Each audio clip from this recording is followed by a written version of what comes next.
नमस्कार, हरियाणा न्यूज देख रहे हैं आप और मैं हूं आपके साथ हितेंद्र। हमारे खास कार्यक्रम मुद्दा में आप सभी का स्वागत है। मुद्दा में बात विधानसभा के शीतकालीन सत्र को लेकर के। शीतकालीन सत्र शुरू हो चुका है और जैसी उम्मीद थी पहला दिन काफी अहम रहा। सत्ता पक्ष और विपक्ष के बीच कई मुद्दों पर जोरदार बहस देखने को मिली। किसानों का मुद्दा उठा, पीने के पानी का मुद्दा उठा, यहां तक कि सत्ता पक्ष के नेता मुख्यमंत्री से नई जिलों की मांग करते हुए नजर आए। ये भी उम्मीद थी। और अविश्वास प्रस्ताव भी स्वीकार किया गया है। कल अविश्वास प्रस्ताव पर चर्चा होगी। इसी मुद्दे पर चर्चा करेंगे। उससे पहले एक रिपोर्ट आप देखिए।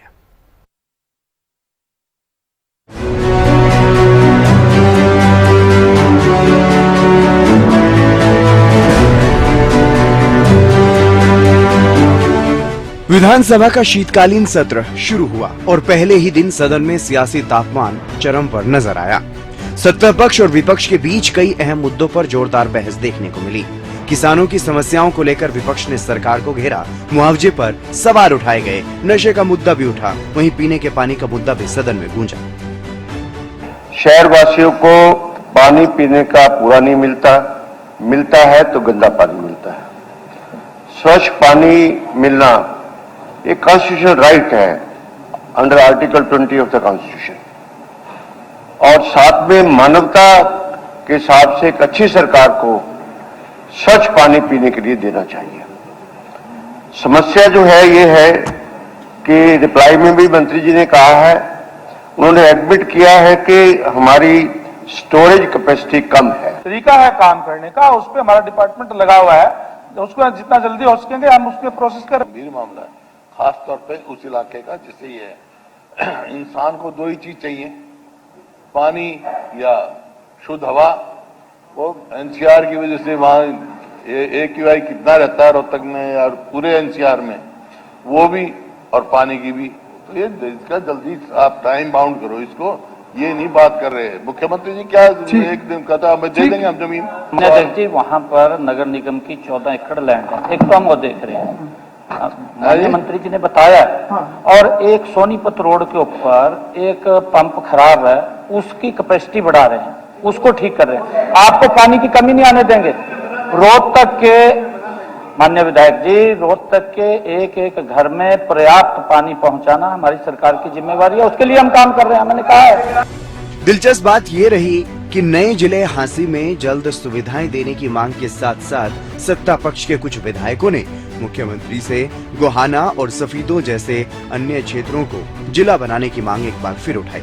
वहीं टोहाना विधायक ने भी टोहाना को जिला बनाने की मांग की। मैं खास तौर से, हम बहुत दिन से कोशिश में थे, सैनी साहब से भी जब मिले, मुख्यमंत्री जी से जब भी इनसे आग्रह किया कि जी आप हमारा सफीदों असन जिला बनाओ, लेकिन उससे पहले मैं कहा सबसे पहले अधिकार हमारे हांसी का है, पहले हांसी का बढ़ाओ। इन्होंने कभी ना नहीं किया, हमेशा हाँ की, और हमारी भी हाँ पर रखी, देखो कब पूरी करेंगे। मुख्यमंत्री जी का हांसी के लिए तो धन्यवाद करता हूं, लेकिन गोहाना की तरफ भी देख लो। गोहाना भी हांसी की तरह से पुरानी मांग है गोहाना को जिला बनाने की, और मुख्यमंत्री जी ने इसका वायदा भी कर रखा है। इसको मुझे पूरी उम्मीद है पूरा भी करें। 65 किलोमीटर पड़ जाता है जी फतेहाबाद, टोहाना में जिला बनना चाहिए और कोला को ब्लॉक बनाना चाहिए। कोला टोहाना बहुत बड़ा ब्लॉक है, कोला ब्लॉक बने। सत्र के पहले ही दिन राजनीतिक हलचल तब और तेज हो गई जब अविश्वास प्रस्ताव को स्वीकार किया गया। मुझे कांग्रेस पार्टी के सदस्यों की तरफ से आज अविश्वास मत का प्रस्ताव प्राप्त हुआ है, जिसे मैंने स्वीकार कर लिया है। मैं अविश्वास मत पर चर्चा कल दिनांक 19 दिसंबर सेकंड सिटिंग में विधायी कार्यों के उपरांत तय करता हूं। कुल मिलाकर शीतकालीन सत्र का पहला दिन कई मायनों में काफी अहम रहा। विपक्ष की तरफ से दिया गया अविश्वास प्रस्ताव भी स्वीकार कर लिया गया। अब देखना होगा सरकार किस तरह विपक्ष द्वारा उठाए गए मुद्दों पर जवाब देगी और विपक्ष कितना आक्रामक नजर आएगा। Bureau report, Haryana news.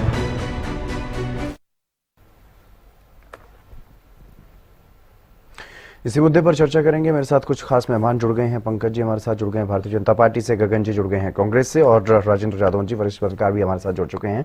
आप सभी मेहमानों का स्वागत है। सबसे पहले मैं शुरुआत करता हूं पंकज जी आप ही से, क्योंकि पहला दिन रहा, कई मायनों में अहम रहा। आपको क्या लगता है किन किन मुद्दों को लेकर के पहला दिन खास रहा है सत्ता पक्ष की तरफ से? सभी दर्शकों को। देखिए, आज सर्वप्रथम जो शीतकालीन सत्र रहा हरियाणा की जनता के लिए बहुत ही सुखद रहा।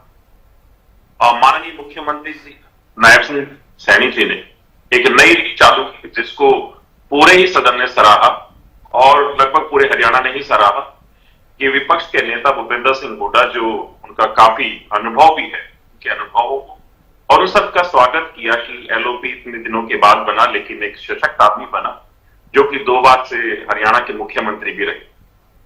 तो तमाम साथियों का स्वागत करते हुए माननीय मुख्यमंत्री जी ने जो पिछले सत्र से लेकर के इस सत्र की अवधि के दौरान जो हमारी महान विभूतियां, स्वतंत्रता सेनानी, शहीद जवान हुए, उनके सम्मान में भी शोक प्रस्ताव को पढ़ा गए और शोक संतप्त परिवारों के प्रति, सदस्यों के प्रति हार्दिक संवेदनाएं। श्री तेग बहादुर जी के 350वें शहीदी दिवस पर सरकारी प्रस्ताव का संबोधन किया और उसको पूरे सदन ने सर्वसम्मति से पास भी किया कि सरकारी प्रस्ताव, और पूरी सदन ने और पूरे हरियाणा के नागरिकों की तरफ से माननीय प्रधानमंत्री श्री नरेंद्र मोदी जी का भी धन्यवाद किया गया। और जो तमाम बातें हुई, जो विपक्ष के साथियों ने जो सवाल उठाए प्रश्नकाल के अंदर, उनके सवालों के जवाब भारतीय जनता पार्टी के मंत्रियों ने संबंधित विभागों से जानकारी लेकर के आंकड़ों के आधार पर सभी का सवालों का जवाब देने की भरसक प्रयत्न किया और एक अच्छा जो माहौल था पूरे ही सदन का रहा। चाहे वो माननीय मुख्यमंत्री जी ने अपनी बातों को रखने की बात कही या फिर विपक्ष के साथियों ने अपने अपने क्षेत्र की बातें रखने की बात कही, तो सारी चीजों को लेकर के आज तमाम जो राजनीतिक जो सरगर्मियां थी वो आज सारी की सारी हमें सदन को देखने को भी मिली। और आज का जो शीतकालीन सत्र रहा है उसमें सबसे महत्वपूर्ण जो चीज है, आज भारतीय जनता पार्टी की तरफ से 8 विधेयक भी प्रस्तुत किए गए, जिसमें हरियाणा में नगर निगम संशोधन विधेयक 2025, हरियाणा पंचायती राज द्वितीय संशोधन विधेयक 2025, हरियाणा नगर निकाय विधेयक 2025 शामिल है, श्री माता मनसा देवी पूजा स्थल संशोधन विधेयक 2025 शामिल है, श्री माता शीतला देवी पूजा स्थल संशोधन विधेयक 2025 शामिल है, श्री भीमेश्वरी देवी मंदिर आश्रम डेरी पूजा स्थल संशोधन विधेयक 2025, हरियाणा अंतर्राष्ट्रीय गीता जयंती मेला प्राधिकरण संशोधन विधेयक 2025, हरियाणा श्री कपाल मोचन, श्री बद्री नारायण, श्री मंत्रा देवी, श्री केदारनाथ पूजा स्थल संशोधन विधेयक 2025, ये 8 विधेयक भी प्रस्तुत किए गए जिन पर भी बातें हुई। तो ये सारी चीजें आज इस सदन के अंदर हुई और आज 23वां जिला जो हरियाणा का 16 दिसंबर को बनाया माननीय मुख्यमंत्री जी हरियाणा ने, नायब सिंह सैनी जी ने, उसकी भी खूब चर्चा हुई और सभी पूरे सदन ने पूरी प्रशंसा की कि हरियाणा का 23वां जिला आंसी को बनाया गया। अभी आपकी क्लिप में भी हम सुबह से सुन भी रहे हैं और भी साथियों ने अपने और भी जो जिले हैं उनको बनाने की डिमांड की कि भाई हमारी जो माननीय मुख्यमंत्री जी ने हमसे भी कह रखा है, हमारी बात हो रखी, तो सारी चीजें वचनबद्ध तरीके से पूरी होंगी। उसमें सत्ता पक्ष के भी लोग थे और विपक्ष के भी थे, जो अलग अलग जिलों की मांग उठने लगी है। अब वो भी हम चर्चा कर ही रहे थे कि अलग अलग जिलों की भी मांग उठेगी, लेकिन पहला दिन रहा काफी अहम सत्ता पक्ष के लिहाज से, आपने बताया। गगन जी, आपको क्या लगता है, विपक्ष की तरफ से जो सवाल उठाए गए, क्या संतोषजनक जवाब सत्ता पक्ष की तरफ से दिए गए? जितेंद्र जी, आपको और हमारे पैनलिस्ट साथियों को और जो आज हरियाणा न्यूज के दर्शक हैं, जो ये अहम आपका कार्यक्रम में मुद्दा, जो सभी दर्शक इसको देख रहे हैं, मैं सबको हाथ जोड़ के पहले नमस्कार करता हूं जी। आपने जो सवाल पूछा कि आज की जो पहला दिन की जो कार्रवाई थी उसमें जो विपक्ष के जो विधायक थे उन्होंने जितने भी आज मुद्दे उठाए अपने क्षेत्र से, बड़ी हैरानगी होती है कि उससे संबंधित जो भी हमारे सत्ता पक्ष के जो मंत्री हैं वो बड़ा एक अजीब सा अटपटा सा उनका एक रवैया रहा है शुरू से।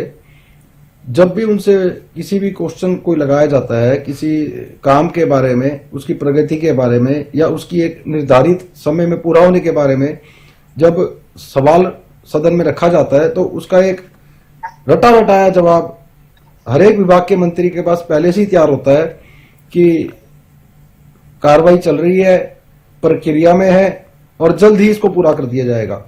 किसी भी आज भी जितने प्रश्न या सवाल विपक्ष के विधायकों ने सदन में उठाए, किसी का भी सटीक जवाब या सटीक उत्तर कोई भी मंत्रीगण हमारे माननीय नहीं दे पाए। ये एक दिखाता है कि उनका इतना महत्वपूर्ण, पहले तो सबसे पहले मैं एक और बात कहना चाहूंगा जितेंद्र भाई, कि सदन का जो टाइम है, सत्र का जो पहले से ही 3 दिन रखा है, उसके बाद विपक्ष के विधायक को बोलने का आपको पता है कितना समय मिलता है। जो मिलता है तो उसका कोई सटीक जवाब नहीं मिलता। आज हरियाणा त्राहिमाम कर रही है जनता, क्योंकि इतने सारे मुद्दे हैं। आज सरकार हमारी बखान करती है कि भ्रष्टाचार मुक्त, बिना पर्ची के नौकरी, नशे के विरुद्ध, लेकिन आज जो अहम मुद्दे हैं और जो हमारे विधायक विधानसभा में जो उनको समय मिलेगा पूरा, तो वो जोर शोर से आवाज उठाएंगे अपनी, जिसमें सबसे अहम जो मुद्दे हैं भ्रष्टाचार के हैं, जिसमें धान घोटाला, रजिस्ट्री घोटाला जग हाजिर है। हरियाणा के अंदर कितने बड़े बड़े अभी लेटेस्ट ये घोटाले हुए हैं। जांच, कुछ अधिकारियों को, 2-4 अधिकारियों को सस्पेंड करने से इसके ऊपर ये नहीं होता कि वो कार्रवाई हो गई। बहुत बड़े बड़े घोटाले अभी पीछे हुए हैं। पोर्टल को लेकर फैमिली आईडी, प्रॉपर्टी आईडी, पीले राशन कार्ड, चारों तरफ आम जनता दुखी है। तहसील में, नगर निगम में चक्कर मार रही है, दुखी है। स्वच्छ भारत अभियान के नाम पे कितना बड़ा अभियान चलाया जा रहा है, उसके नाम पे भी आज जगह जगह पर कूड़ों को ढेर लगे हुए हैं। कहीं पे टेंडर नहीं लगा हुआ, किसी ठेकेदार की पेमेंट टाइम से नहीं होती। तो चारों तरफ मुद्दे ही मुद्दे हैं। अगर जो विपक्ष को बोलने का टाइम जो पूरा मिलता है तो जनता की आवाज को जरूर उठाया जाएगा। लेकिन जो आपने सवाल किया था कि हम कितने संतुष्ट हैं, तो हमारे जो विपक्ष के जो विधायक हैं कांग्रेस पार्टी के, आज जो भी प्रश्न जितने भी उठे, किसी का कोई सटीक और संतुष्टिपूर्ण किसी का कोई जवाब नहीं मिला। ये एक बन गया, एक इन्होंने एक प्रक्रिया बना ली है कि वो चल रहा है, प्रक्रिया में है और जी जल्द हो जाएगा और बस देख रहे हैं और हो जाएगा और कर लेंगे। बस कोई गति, कोई उसकी तय समय सीमा किसी चीज की कोई निर्धारित नहीं है। जी, किस तरह से देखा जाए, पहला दिन काफी अहम रहा, कई मुद्दों की गूंज सुनाई पड़ी, लेकिन सबसे जो खास बात नजर आई, कुछ अलग नजर आया, वो था मुख्यमंत्री भगवा पग पहन करके सदन में पहुंचे और कई कांग्रेस के विधायक हरी जैकेट पहन करके पहुंचे। किस तरह से देखा जाए और पूरे दिन की कार्रवाई को आप किस तरह से देख रहे हैं? देखो पता क्या, जादौन जी मेरी आवाज सुन पा रहे हैं सर आप? अच्छा, मेरे से? जी जी।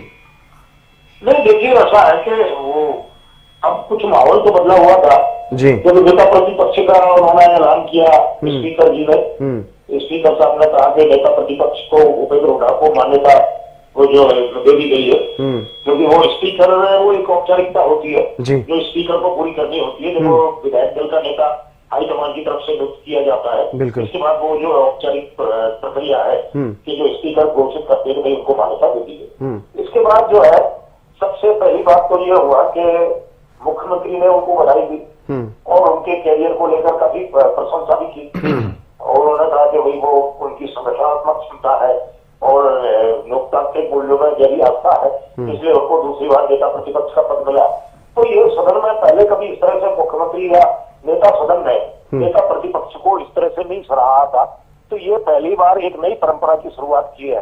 तो ये एक सौहार्द भी है कि सत्ता पक्ष और विपक्ष के बीच में एक सौहार्द है कि भाई वो जो विपक्ष की भूमिका है उसको सत्ता पक्ष रचनात्मक तरीके से स्वीकार करता है। तो ये एक नई बात देखने को मिली। बाकी ठीक है कि वो हरी जैकेट पहन के आ गए। बाकी कुछ मुद्दों पर जो है वो वॉकआउट भी हुआ है, सांकेतिक इस तरह का नहीं हुआ, हंगामा नहीं हुआ। वो जो है मंत्री और विधायक, कांग्रेस के विधायक गोकुल सेठिया जो सिरसा से है, उनमें और मंत्री में कुछ वहाँ उनके क्षेत्र के कार्यों को लेकर और अधिकारियों के रवैयों को लेकर तो भिड़ गए थे वो। तो फिर दोनों पक्षों ठीक है, लेकिन जादौन साहब, जिस तरह की बातें कल भी हम कर रहे थे कि वॉकआउट को लेकर के, तो क्या समझा जाए जो जिस मुद्दे पर वॉकआउट किया गया है, क्या वो जायज था एक तरह से? क्योंकि समय बढ़ाया गया है विशेषाधिकार कमेटी का, एक जो मुद्दा अशोक अरोड़ा कांग्रेस के विधायक उनके साथ जो अभद्रता का मामला है उस पर चर्चा के लिए आगे विशेषाधिकार कमेटी का सिर्फ समय बढ़ाया गया, उसको लेकर के क्या वॉकआउट को ठीक समझा जा सकता है? वैसे तो ऐसा है कि उनका ये था कि भाई ठीक है, उनके जो विधायक हैं, वरिष्ठ विधायक हैं वो अरोड़ा जी, अशोक अरोड़ा जी, उनके साथ घटना जो हुई थी उधर थानेसर वो जो स्थानीय निकाय की बैठक के दौरान कुछ हो गया था उनके साथ, तो उसमें वो चाहते हैं न्याय जल्दी होना चाहिए। अब उनको लग रहा है कि ये कमेटी का जो कार्यकाल है फिर उसकी रिपोर्ट जो है अगले सत्र की पहली सिटिंग। करीब 5-6 महीने के लिए तो बढ़ी गया है। बजट सत्र आएगा तभी होगा। अब तो बजट सत्र ही आना है। तो वो थोड़ा सा सांकेतिक विरोध था, वो तो देखा जाए तो वो अपने थोड़ी सी देखे वो बाहर निकल गए, बाहर चले गए थे, फिर वापस आते थे। तो वो अलग तरीके का है, लेकिन ठीक है, विपक्ष कहीं ना कहीं तो अपना विरोध तो दर्ज कराएगी। वो तो ऐसा उनका ये है कि बहुत लंबे समय से चल रहा है, वो करीब साल भर पूरा होने आ गया और अभी तक उनको न्याय नहीं मिला है। तो उस पर क्या कार्रवाई की जा सकती है, इस तरह की वो कमेटी का जो विशेषाधिकार हनन कमेटी का गठन किया। भाई विशेषाधिकार होता है विधायक का, तो उसका हनन हुआ है, तो उस पर कमेटी विचार कर रही है, तो इतना लंबा क्यों? तो वो ठीक है कि विमत होता है तो कहीं ना कहीं उसको प्रकट भी करने का कोई तरीका भी चुनते हो। तो ये तरीका था कि वो ठीक है, लेकिन उसको लेके बहुत ज्यादा हंगामा कोई वैसा नहीं हुआ है। तो मैं समझता हूँ कि वो ठीक है, यानी कि बेहतर चला है सदन। जैसी उम्मीद थी कि हंगामा भी हो सकता है और हंगामे की भेंट चढ़ सकता है पहला दिन, वैसा नहीं हुआ। सदन में सही काम हुआ है, सत्ता पक्ष और विपक्ष की तरफ से भी जोरदार बहस कई मुद्दों पर भी देखने को मिली।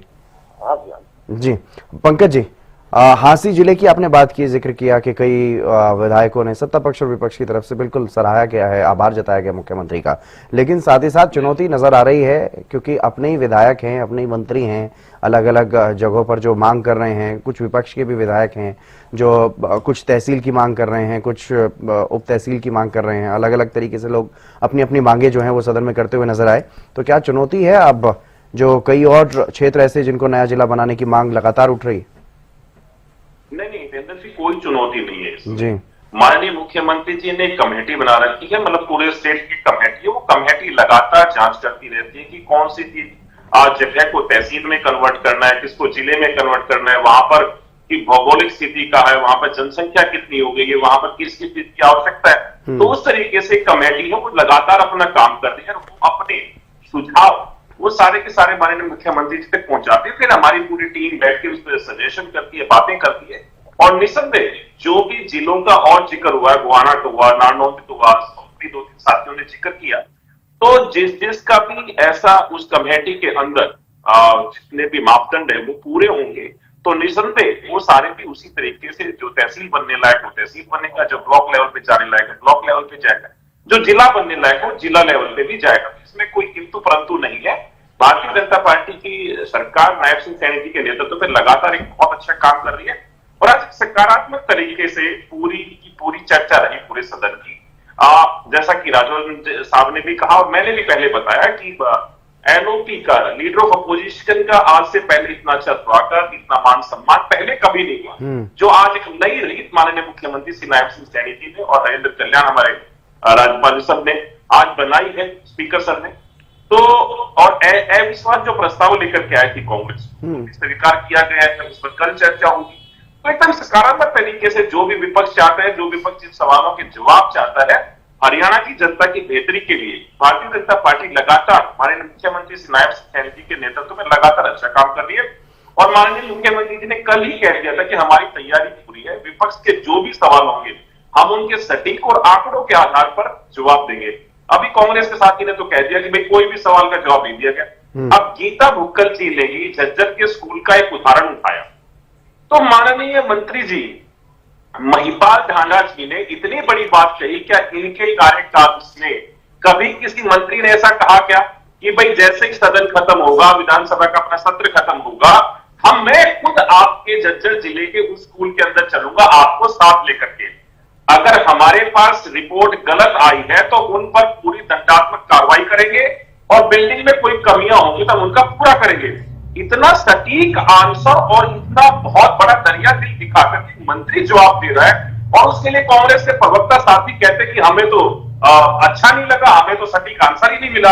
जब गौरव गौतम जी से पूछा गया आईटीआई के बारे में, उन्होंने आंकड़े बताया कि सरकारी जो आईटीआई 97 है, प्राइवेट 213 है, 85,000 सीटें हैं, 64,808 उसमें से सरकारी आईटीआई के अंदर 18,040, प्राइवेट जो है उनके अंदर है 64,808 में से 55,027, यानी कि 85% से ज्यादा बच्चों ने एडमिशन सरकारी आईटीआई में ले रखा है और 18,040 में से 14,405, 80% से ज्यादा एडमिशन प्राइवेट वालों में ले रखा है। और रोजगार मेले जब लगाए गए आईटीआई बच्चों के लिए तो 29,761 युवाओं ने उसमें रजिस्ट्रेशन कराया, 22,415 बच्चों को अप्रेंटिस मिली, 7,346 बच्चों को नौकरी दी गई। तो किस तरीके से हमने एक एक बात का जवाब आंकड़ों में आंकड़े दिया।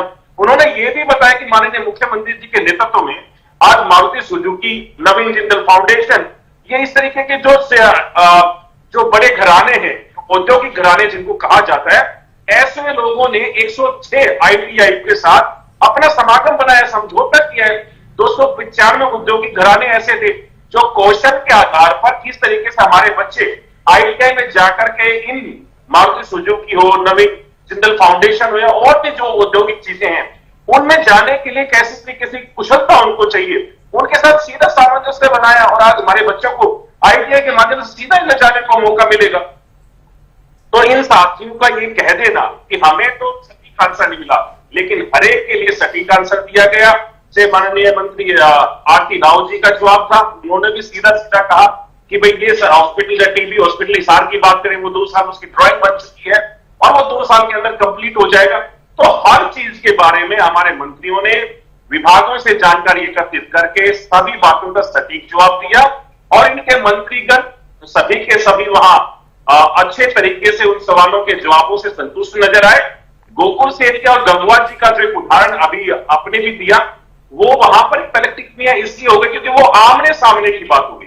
गोकुल सेठिया, ठीक है, वो मुद्दा वही खत्म हो गया था, उस पर तो कोई चर्चा की बात ही नहीं है। लेकिन गगन जी, अगर मैं बात करूं, तमाम सवाल जो भी विपक्ष की तरफ से उठाए गए हैं उनका जवाब सत्ता पक्ष की तरफ से दिया गया है, लेकिन सिर्फ ये कह देना कि हम तो पूरी तरह से कोई संतुष्ट नहीं है किसी भी जवाब से, तो ये तो एक तरह से सिर्फ नकारने वाली बात हुई। नहीं जितेंद्र भाई, मैं जो आपसे बात कर रहा हूँ वो तथ्य के तौर पे कर रहा हूँ। जैसे आज एक प्रश्न काल के दौरान प्रश्न उठाया गया, हमारे माननीय मंत्री जी उसका जवाब रणबीर गंगवा जी दे रहे थे, बल्कि उन्होंने सारी मंत्रियों ने जवाब दिए, आगे से लेके पीछे मंत्रियों ने अलग अलग सवाल का अपने अपने महकमे के हिसाब से जवाब दिया। मैं आपको उसी बात पे आपका जवाब दे रहा हूँ। आज एक सवाल सदन में रखा गया सड़क को लेके, तो उसके जो संबंधित मंत्री है हमारे माननीय रणबीर गंगवा जी, उनसे सवाल जो पूछा गया वो उस सवाल का जवाब ना देकर वो आगे से लेके पीछे तक की सारी कहानियां वहां सदन में सुनाने लगे, अपनी बखान करने लगे अपना। तो उनको विधानसभा जो हमारे स्पीकर है माननीय, उन्होंने भी उनको बीच में रोका मंत्री महोदय को कि जी आप इन बातों को तो सबको पता है कि आपने क्या किया क्या नहीं किया, जो विपक्ष के विधायक ने जो आपसे सवाल पूछा आप उसका सटीक जवाब दे कि आपसे समय सीमा पूछी गई है।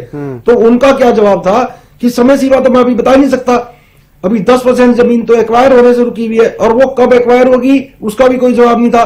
मैं वही आपको कह रहा हूं कि 100 में से अगर 10 का सटीक कोई जवाब मिल जाता है या 30% जवाब मिल जाता है तो 70% जवाब तो ऐसे ही रह जाते हैं। अभी हमारे भाई बीजेपी प्रवक्ता बेनीवाल जी कह रहे थे कि जी हॉस्पिटल की आरती राव जी की बात कर रहे थे, चलो आरती राव जी तो अभी मंत्री बनी है। पिछले कार्यकाल में यमुनानगर जगाधरी की मैं बात करूं, ट्रामा सेंटर में मशीनें, जब वो पिछले विधानसभा सत्र में पूछा गया था, पिछले साल जो कार्यकाल था खट्टर साहब का, उसका आज तक सटीक जवाब नहीं दे पाए, आज तक मशीनें खराब पड़ी हैं। तो सटीक जवाब का यह मतलब नहीं होता कि आपने कागज दिखाए और उसका जवाब दे दिया। सटीक जवाब का मतलब यह पूछा जाता है कि कोई आपने काम शुरू करा है, उसकी तय सीमा वो कब खत्म होगा, कब वो जनता के सुपुर्द किया जाएगा, यह सटीक जवाब होता है। सटीक जवाब सिर्फ कागजों का पेट भरने से नहीं सटीक जवाब होता। ठीक है, मैं ये कहना चाह रहा हूं आपसे जादौन साहब, सिर्फ आंकड़ा दिखा करके अपना जवाब दे देना वो जवाब नहीं, बल्कि जमीनी हकीकत क्या है उसको सामने रखना पड़ेगा, ये कहना चाह रहे हैं गगन खरोड़ जी। और क्या आपको लगता है कि अधिकारी मंत्रियों को इस तरह से कोई गलत जानकारी देते हैं या वाकई इस तरह की जमीनी स्थिति बनी हुई है जिस तरह की कांग्रेस के प्रवक्ता कह रहे हैं? नहीं, देखिए ऐसा है कि वो जो क्वेश्चन था वो उन्होंने कहा कि अधिकारी सीईओ का रवैया जो है वहाँ जिला परिषद में वो ठीक नहीं है, और दूसरे उन्होंने विकास कार्यों से जुड़ी हुई बातें की। तो उसमें ये है कि अगर विधायक को इस तरह की आपत्ति थी तो बजाय जो है बहस में फिर तलखी लाने के और कुछ अमर्यादित शब्दों का इस्तेमाल करने के, आप उसमें सीधा कहिए कि भाई कोई नहीं, ओवरऑल डिपार्टमेंट्स की बात मैं कर रहा हूँ, सभी डिपार्टमेंट्स की, चाहे वो स्वास्थ्य से संबंधित है या फिर शिक्षा से संबंधित है या फिर पीडब्ल्यूडी का है या दूसरे जो विभाग हैं उनमें जो जानकारी दी गई है, क्योंकि कांग्रेस की तरफ से तो यही कहा जा रहा है ना सीधा सीधा कि हम तो संतुष्ट नहीं है जवाबों से, सरकार की तरफ से जो भी जवाब दिए गए सभी सवालों के। नहीं, ये मैंने देखा है कि पर्टिकुलर सवाल का तो हम कर ही नहीं सकते चर्चा, बाकी आमतौर पर जो जवाब आता है ना, जैसे कोई निर्माण कार्य है, कोई सड़क निर्माण है, कोई और बिल्डिंग का निर्माण है, वो है, उसकी वो अवधि नहीं बताती है सरकार की तरफ से, बताई जाती है। ये तो निश्चित है, जब वो पूछते हैं कब तक हो जाएगा तो वो कहते हैं भाई करवा रहे हैं बस, तो वो कोई अवधि तय नहीं कर पाते। अब ये तो सरकार को देखना है कि वो किस तरह से क्या सिस्टम तय करेगी कि अवधि बता पाए वो, बताने की स्थिति में हो। अब ये होते नहीं, क्योंकि काम इस तरह से चलते हैं, बाद में वो ढिलाई हो जाती है, बीच में मान लो आपने उसकी स्पीड तेज भी कर दी तो बीच में अपनी ढिलाई आ गई, तो वो फिर वो उस पर जो है ना वो उनका जो आश्वासन है वो कंप्लीट पूर्ण नहीं हो पाता, वो अमल में नहीं आ पाता, तो इसलिए वो पूरा अवधि तो नहीं बताते हैं। आमतौर पर मैंने देखा है कि ये सवालों के जो जवाब आते हैं खासतौर से प्रश्नकाल में जो पूछा जाता है कि ये स्कूल का निर्माण कब हो जाएगा, अस्पताल का निर्माण कब हो जाएगा, या सड़क का निर्माण कब हो जाएगा, तो वो उसकी अवधि कोई तय नहीं कर पाती सरकार, घोषित नहीं करती थी सदन में। ये तो है मुद्दा, इसको देखना चाहिए कि किस तरह से की जा सकती। तो आज वो जो मुद्दा था सिरसा वाला, तो आप, मैं कहता हूँ कि उसमें स्पीकर भी दखल कर सकते थे। स्पीकर साहब थे नहीं उस समय, डिप्टी स्पीकर बैठे हुए थे, उन्होंने दखल भी किया, मामले को शांत भी करवाया उसमें। तो नहीं, उन्होंने दखल तो किया है, तो उन्होंने मंत्री जी को भी कहा कि अमर्यादित शब्दों का इस्तेमाल ना करें। ठीक है, कोई अभी ठीक है पंकज जी। अब क्योंकि समय बदल रहा है, बीजेपी सरकार में ऐसा नहीं है कि चीजें नहीं बदली हैं, चीजें बदली हैं, लेकिन ये चीज भी बदलनी होगी। अब टाइम बाउंड चीजें जनता भी चाहती है और विपक्ष तो सवाल उठाएगा ही अगर इस तरह से रवैया रहेगा तो। अब चीजें टाइम बाउंड करनी पड़ेंगी और जवाब जब दिया जाए किसी भी चीज को लेकर के तो उसमें ये समय तो बताना पड़ेगा कि कब तक काम पूरा हो जाएगा, कब तक चीजें सुधर जाएंगी। चाहे वो पानी के मुद्दे की बात करें, कई जगहों पर जो पीने का पानी पहुंचने में दिक्कतें आ रही हैं, पाइपलाइनें पुरानी हो गई हैं या उनमें कुछ दिक्कत हो रही है, तो वो चीजें सुधारेंगे। कब तक सुधारेंगे, कब तक लोगों के घर में सही तरीके से पानी पहुंचना शुरू हो जाएगा, इसी तरह से तमाम विभागों की अगर मैं बात करूं कब तक चीजें जो है वो सुधर जाएंगी, उसका टाइम बाउंड तो करना पड़ेगा ना। नहीं, निश्चित तौर पर इसमें चाहे गगन जी की बात हो, चाहे आप हितेंद्र जी आप कह रहे हैं, कोई भी चीज है वो टाइम बाउंड तो होती है। और जब भी किसी काम की हम शुरुआत करते हैं तो ये सबको पता होता है कि ये कब तक अंत हो जाएगा, भाई इसका हम उद्घाटन कब कर पाएंगे। तो निश्चित तौर पर इसमें कोई नहीं है। आप आरती राव जी के बारे में बात कर दी इन्होंने, आरती राव जी ने खुद कहा कि 2 साल के अंदर ये हॉस्पिटल बन के तैयार हो जाएगा। अब टाइम बाउंड इसी को तो कहते हैं कि भाई हमें आपको टाइम बता दिए, 2 साल तक हमें ड्राइंग बना रहे हैं, बिल्डिंग बनेगी, सारे इंफ्रास्ट्रक्चर तैयार हो जाएगा, हॉस्पिटल हमारा चालू हो जाएगा। अब ऐसे ही महिपाल ढांडा जी ने कहा कि भाई सदन के खत्म होते ही मैं आपके साथ झज्जर चलूंगा और स्कूल की बिल्डिंग को देखेंगे। अगर हमारे अधिकारियों ने, जिस भी अधिकारी ने इसकी रिपोर्ट गलत मुझ तक पहुंचाई है, उस पर मैं दंडात्मक कार्रवाई करूंगा।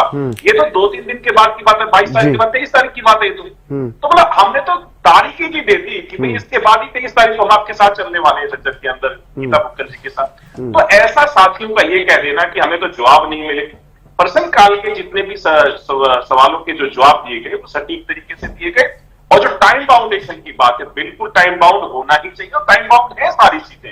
लेकिन ये कह देना कि भाई हमें तो बताया नहीं गया। अब सारी चीजें सुनने के बाद आपने ठीक कहा कि भाई सिर्फ आपको तो बातों को मना ही कर देना है, सिरे से खारिज कर देना है, वो गलत तरीका है। आज जब एक नई रीत चालू है, आपके जो नेता विपक्ष है कांग्रेस के साथी के जो बड़े नेता है इनके भूपेंद्र सिंह हुड्डा साहब, उन्होंने भी माननीय मुख्यमंत्री नायब सिंह सैनी जी की तारीफ की है कि भाई जो एक नई रीत चालू की है उसके लिए उन्होंने धन्यवाद किया है कि आज से पहले ऐसा कभी नहीं हुआ। तो ये सारी चीजें आज देखने वाली बात है कि भारतीय जनता पार्टी सौहार्द माहौल में सकारात्मक रवैये के साथ हरियाणा की जनता की भलाई और हरियाणा को और विकसित हरियाणा बनाने के लिए, जिसके लिए ये लोग कहते हैं कि हम तो नंबर 1 हरियाणा लेकर के आए थे, तो नंबर 1 से भी और नंबर 1 हरियाणा की तरफ आज नॉन स्टॉप हरियाणा विकसित हरियाणा होता जा रहा है। तो उसमें उस रफ्तार के अंदर आप लोग बातों को सिरे से खारिज ना करें। जो हरियाणा की सरकार माननीय मुख्यमंत्री नायब सिंह सैनी जी के नेतृत्व में लगातार अच्छे कार्य कर रही है और आपके सवालों के जवाब भी दे रही है। आपका हर एक सवाल उठाना, अगर गली भी नहीं बनी है तो आप सवाल उठाइए, मना नहीं है, लेकिन वहां पर यह कह देना कि नहीं जी बनी ही नहीं या वो नहीं हुआ। आप 70 काम अच्छे हुए, जो 30 काम रह गए वो 30 कामों को जरूर उठाइए, लेकिन साथ साथ ये भी बताइए कि बादली विधानसभा में जब वो इनके वक्त साहब बातें उठा रहे थे, वो ये तो बता गए कि भाई इतनी फसल खराब हुई, लेकिन ये नहीं बताया इतने करोड़ का मुआवजा हमारे किसानों को दे दिया। मुआवजे को लेकर भी सवाल उठ रहा है कि मुआवजा सभी किसानों को नहीं मिला जिनका नुकसान हुआ। आप कह रहे हैं कि अब नॉन स्टॉप हरियाणा है, नॉन स्टॉप हरियाणा को विपक्ष की तरफ से इसीलिए तो अविश्वास प्रस्ताव ला रहा है। ये कह रहे हैं, दावा कर रहे हैं कि सरकार विश्वास खो चुकी है जनता का, हर मामले में फेल है। हितेंद्र जी, तीसरी बार सरकार बनती है हरियाणा के अंदर भारतीय जनता पार्टी की, और जो पहली बार चुनाव जीते 2014 में, उससे भी कहीं ज्यादा मतदान, उससे कहीं ज्यादा सीटें अगर हरियाणा की जनता ने देकर के सरकार बनाई है, तो विश्वास का आलम हरियाणा की जनता के दिलों में आप समझ सकते हैं कि कितना ज्यादा है। यही एक सरकार ऐसी है, पूर्व में मनोहर लाल जी के नेतृत्व में, आज नायब सिंह सैनी जी के नेतृत्व में लगातार हमारी सेवारत अगर कोई सरकार है तो भारतीय जनता पार्टी की सरकार है। 10 साल भूपेंद्र सिंह हुड्डा साहब का कांग्रेस का कार्यकाल भी रहा और 10 साल का भारतीय जनता पार्टी का कार्यकाल भी था जब 2024 का चुनाव हो रहा था। हम ये दोनों अंतर लेकर के साथ बैठते थे, दोनों साथी। जब कांग्रेस के साथी को बताया जाता था कि आपके 10 साल में ये कार्य आप लोगों ने किए और इससे विपरीत हमने 10 साल में ये कार्य किए, तो इनकी बोलती बंद हो जाती थी। बस ये कहते रहते थे, नहीं नहीं जनता ने विश्वास हो गया, जनता में अब कुछ नहीं है ना। जनता भारतीय जनता पार्टी के साथ है। नायब सिंह सैनी जी की नीतियों पर, नरेंद्र मोदी जी की नीतियों पर पूर्ण विश्वास है। अविश्वास अगर है तो कांग्रेस के अंदर, खुद के नेताओं के अंदर है। भूपेंद्र सिंह हुड्डा साहब शैलजा जी पे भरोसा नहीं करते, शैलजा जी हुड्डा साहब पे नहीं करती, सुरजेवाला नहीं करते, कैप्टन अजय यादव नहीं करते, वीरेंद्र सिंह तोमर का एक सद्भावना यात्रा चलाते तो उसका ये विरोध करते हैं, सारे के सारे यूं कह देते हैं ये पार्टी की यात्रा नहीं है। जबकि इन सबको मिलकर के एक पटल पर आना चाहिए। हम तो बार बार कहते हैं भैया तुम सबको एक पटल पे आना चाहिए, एक स्थान पे बैठना चाहिए।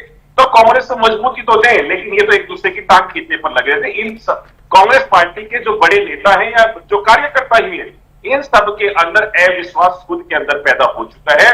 जनता का, हरियाणा की जनता का या देश की जनता का भारतीय जनता पार्टी पर, हरियाणा में नायब सिंह सैनी जी पर और देश की जनता का माननीय मोदी जी पर पूर्ण विश्वास है। इसीलिए लगातार 3 बार से non stop Bharatiya Janata party की सरकार देश के अंदर और हरियाणा प्रदेश के अंदर लगातार बनती जा रही है। अविश्वास प्रस्ताव में इनके कुछ सवाल हो सकते हैं कि भाई ये ऐसा हो गया, वो ऐसा हो गया, कुछ 10-20 कुछ के सवाल होंगे। भूपेंद्र सिंह हुड्डा साहब ने परसों प्रेस कॉन्फ्रेंस करके बताया भी था कि इन सब सवालों पे मैं जवाब मांगूंगा। तो हमारी तैयारी पूर्ण तरीके से है। जब इनके सवाल आएंगे उनका सटीक आंकड़ों के आधार पर एक एक का जवाब संतुष्टिपूर्ण दिया जाएगा, क्योंकि ये हरियाणा की जनता के मुद्दे हैं, कांग्रेस अकेले के मुद्दे नहीं होंगे। अगर ये अपराध पे बात करेंगे तो हम अपराध के सवालों के जवाब देंगे, किसानों की बात करें किसानों के जवाब देंगे, क्योंकि वो हरियाणा से जुड़े हुए सीधे के सीधे मुद्दे हैं। हम बिल्कुल भी नहीं पीछे हटने वाले हैं। हम हरियाणा की जनता ने चुने हैं और कांग्रेस के साथी भी हरियाणा की जनता ने 3700 चुने ही है।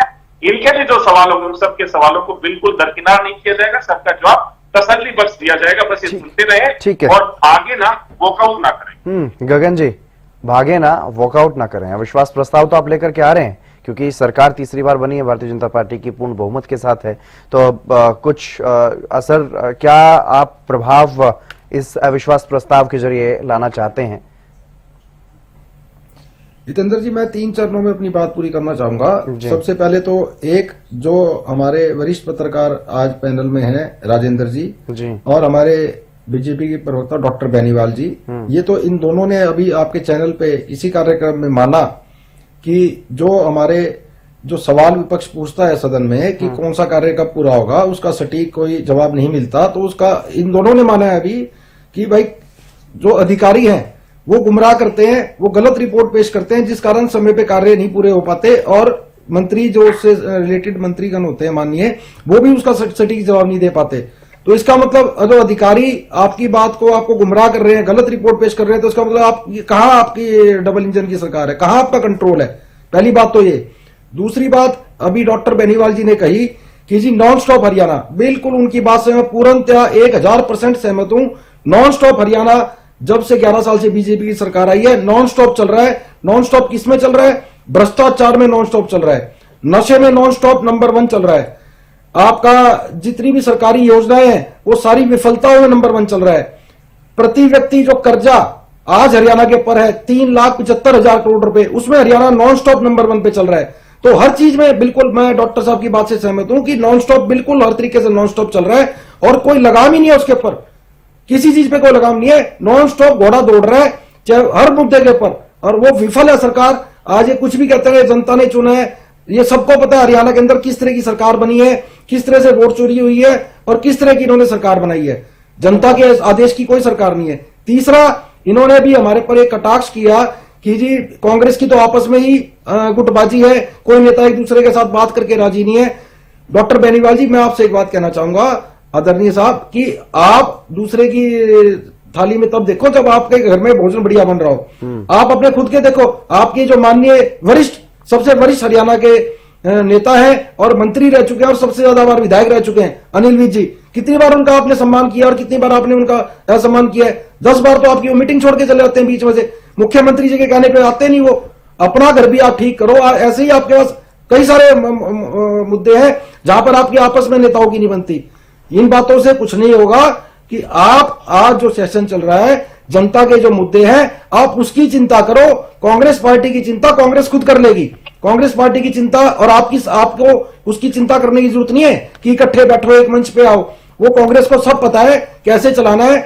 बहुत पुरानी कांग्रेस की पार्टी है, आपसे ज्यादा कांग्रेस पार्टी का बड़ा संगठन है, सब कुछ कांग्रेस पार्टी में वरिष्ठ है, उनको सबको पता है। तो आपकी इसमें पहली बात मैं कहना चाहूंगा, आपने जो सलाह दी उसका कोई चित्ते नहीं है।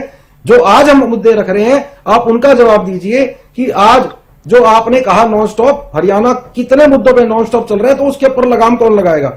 लॉ एंड ऑर्डर की कमी आप देखो कितनी भयंकर तरीके से, सरेआम गोलियां चल रही है हरियाणा में। आज से पहले कभी ऐसा हुआ था हरियाणा के अंदर? 11 साल पहले हरियाणा एक शांत इलाका माना जाता था। दूर दराज से लोग रिटायर होकर हरियाणा में आके बसने की सोचते थे। आज हरियाणा को बिहार से तुलना करी जा रही है।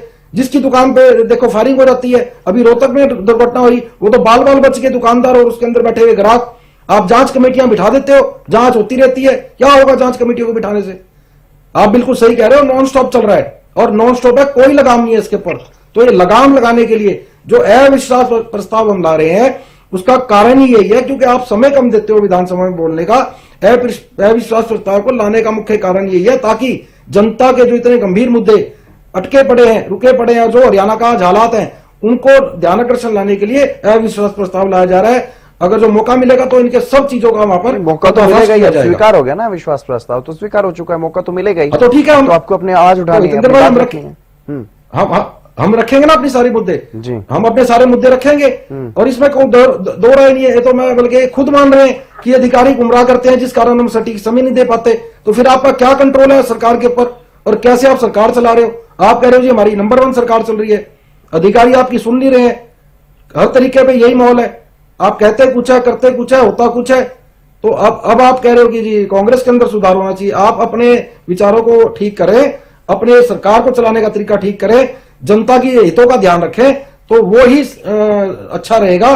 कांग्रेस को आपकी सलाह की, कोई महत्वपूर्ण सलाह की कोई जरूरत नहीं है, ऐसा मैं नहीं मानता। ठीक है, कांग्रेस सलाह ले ना ले वो तो उसकी मर्जी है। लेकिन जादौन साहब, शीतकालीन सत्र चल रहा है और अविश्वास प्रस्ताव पर कल चर्चा होनी है, स्वीकार हो चुका है अविश्वास प्रस्ताव। उस पर क्या माना जाए, हंगामा होगा या फिर सही तरीके से जोरदार बहस जो है वो दोनों तरफ से देखने को मिलेगी? नहीं, अब आज के विपक्ष का आज का जो रुख था उसको देखते हुए तो लगता है कि बहस ही होगी और गर्मा गर्म बहस होगी, तो बहस तो होनी चाहिए जी। अब आज जो है ध्यानाकर्षण प्रस्ताव भी आया था एक इनेलो की तरफ से, तो उन्होंने पढ़ा था, उसमें नशे की समस्या को उठाया गया था जी। उसमें एक बड़ी महत्वपूर्ण बात उठाई गई थी कि कई गांवों को नशा मुक्त घोषित कराने के लिए पुलिस दबाव डाल रही है। एक्चुअल में वो नशा मुक्त नहीं हो रहे, सिर्फ उनको घोषित कराया जा रहा है पंचायतों की तरफ से। तो ये तो एक बड़ी वैसा विरोधाभास है। एक तरफ तो नशा मुक्ति का दावा किया जाता है, एक तरफ ये है कि उसको दिखाने भर के लिए पुलिस के इस्तेमाल किया जा रहा है, पुलिस के बल प्रयोग से, पुलिस के दबाव से उनको घोषित कराया जा रहा है। तो ये बहुत बड़ा इशू है, अगर देखा जाए तो ये छोटा इशू नहीं है। नशे के लिए पूरा जो है समाज ही संघर्ष कर रहा है। पंजाब में देखिए तो कितना संघर्ष चल रहा है, हिमाचल में चल रहा है, यहाँ चल रहा है, सब जगह चल रहा है। और तमाम जो है वो तमाम राज्यों के साथ बैठकें की जा रही है, अंतरराज्यीय बैठकें की जा रही है कि नशे को समाप्त करने के लिए कोई रणनीति बनाई जाए, और बनाई जा रही रणनीति।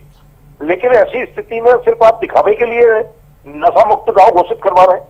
अगर ये वास्तव में इसकी तो एक सच्चाई कोई कमीशन या कोई कमेटी गठित करके इसकी जांच करवाई जानी चाहिए कि वास्तव में कितने फर्जी जो है नशा मुक्त गांव घोषित किए गए, एक्चुअल में हुए नहीं वो नशा मुक्त। ये तो बहुत बड़ी समस्या है। अगर ये सब होगा तो दिखावा तो कुछ हो जाएगा और वास्तव में जड़ से वो समस्या समाप्त होगी नहीं, उसकी जड़ें बनी रहेगी, नशा चलता ही रहेगा।